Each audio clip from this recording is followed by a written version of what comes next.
నేను ఒక బాడిగ ఇంట్లో ఉన్నాను అనుకోండి. ఇక్కడ நான் இங்கே ஒரு வாடகை வீட்டில் இருக்கிறேன் நினைத்துக் கொள்ளுங்கள். పక్కన ఇంకొకరు ఉన్నారనమాట. பக்கத்துல மற்றவர் இருக்கிறார். వారు బాడికున్నారు, నేను బాడికి ఉన్నాను. அவர்களும் வாடகைக்கு இருக்கிறார்கள், நானும் வாடகைக்கு இருக்கிறேன். నాకు వారికి పడట్లేదు. எனக்கும் அவங்களுக்கு ఒత్తు வரவில்லை. అయితే హౌస్ ఓనర్కి వాళ్ళు ఏం చెప్తారంటే నా మీద కుట్రలు చెప్తూనే ఉంటారు అనమాట. అది ఇట్లా అట్లా ఎట్లా అని చెప్పేసి నన్ను ఏ విధంగా ఒక ప్రాబ్లం తీసుకొచ్చే మరి చేసేసి నన్ను కాల్ చేసే మరి అంటే నన్ను మీరు కాల్ చేసి వెళ్ళిపోండి అని హౌస్ ఓనర్ చెప్పేంత వరకు అంత రోదన చేసేవారుగా ఉంటారనమాట.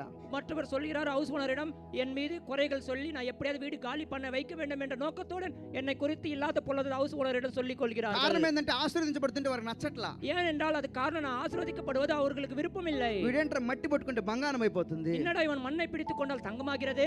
నడిస్తే వారి నడకలన్నీ కూడా బంగారం మీద బంగారు నడక నడబడుతున్నాయి. ఏంటి என்ன இவங்க நடந்தால் அந்த நடக்கை எல்லாம் பொன்னாக మారిகிறது. ఏది పట్టుకున్నా కానీ ఆశీర్వదించబడుతుండే. எது இவங்க பிடித்தாலும் ஆசీర్వదిக்கப்படுகிறது. ఈ రోజు జనాలు అలాగనే ఉన్నారండి. இன்றைக்கு ஜனங்கள் அப்படிதான் இருக்கிறார்கள். పక్కన వాళ్ళు అభివృద్ధి పొందుతుంటే వారిని చూసి సంతోషపడి వారిని చూసి నేర్చుకోకుండా వారి మీద అసూయపడే వారు చాలా మంది ఉంటున్నారు. பக்கத்துல இருக்கிறவர்கள் வளர்ச்சி அடையும் போது அவர்களை பார்த்து கற்றுக்கொள்ளாமல் அவர்கள் மீது பொறாமைப்படுகிறவர்கள் தான் அநேகர் இருக்கிறார்கள். దేవుని జనమా, பிரியமான தேவஜனமே, నీవు ఎవరి మీద అసూయపడుతున్నావో நீ யார் மீது பொறாமைப்படுகிறாயோ వారి మీద దేవుని ఆత్మ ఉన్నదని గుర్తుంచుకోవాలి. அவர்கள் மீது கர்த்தருடைய ఆవి இருக்கிறதை நினைவுபடுத்திக் கொள்ள అది வேண்டும். నీవెవరైనా సరే, அது யாராகிலும் இருந்தாலும் சரி, దేవుని బిడ్డలు ఇశ్రాయేలు ప్రజలు, தேவனுடைய பிள்ளைகள் இஸ்ரவேலின் ஜனங்கள், నీవు అంతం చేయాలనుకుంటే நீ அவர்களை கொல்ல வேண்டும் నీ நினைத்தாலும் తరం కాదది. உன்னோட தலைமுறையில் நடக்காது.